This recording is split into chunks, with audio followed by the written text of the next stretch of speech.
Okay. Hi, I'm Dr. Jerry Yu from Maven Sports Medicine, and today we have a very special guest with us, Ray Cook, who is not only a renowned physical therapist in our profession, but he's also a really amazing trainer, strength extraordinaire actually, strength coach, and also the developer of the functional movement screen and the selective functional movement assessment. So thanks a lot for being with us today, Greg. Thank you. Great. So today, what I wanted to ask you a couple of things is, you've worked with a lot of pro athletes, special forces people, firefighters. How do you think our profession as physical therapists is uniquely qualified to work with these populations? You know, when I first came into physical therapy in the 90s, there was so much talk about prevention.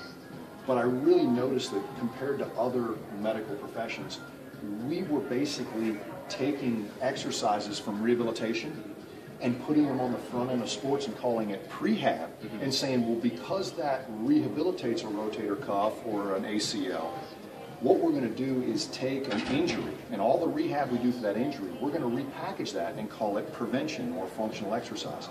And I started thinking, if logically, if we flipped it, if we took the kid who played 3 sports in high school, was amazingly successful, amazingly well-balanced, seemed to do everything right, and tested all of that person's parameters, let's reverse engineer the person that doesn't get injured and see what comes out.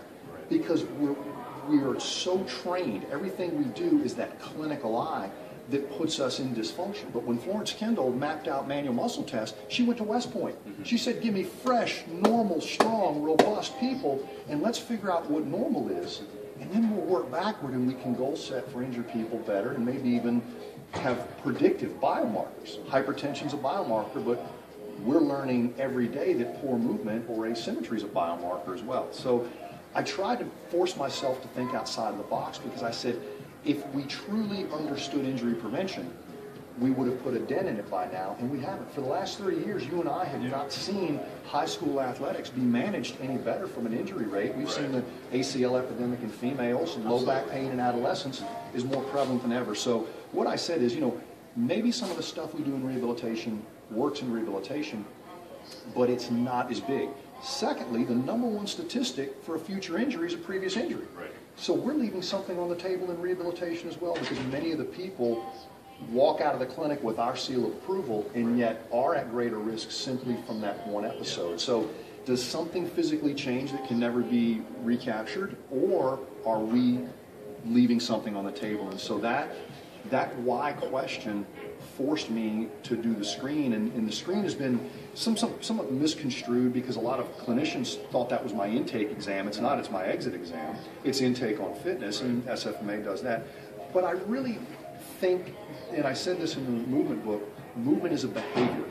And we should first of all capture dysfunctional behavior and categorize it before we become obsessive about measuring it. And I literally think it'll give us more directionality, meaning don't do a test, a screen, or an assessment if it doesn't give you absolute directionality and tell you what your next step is. So.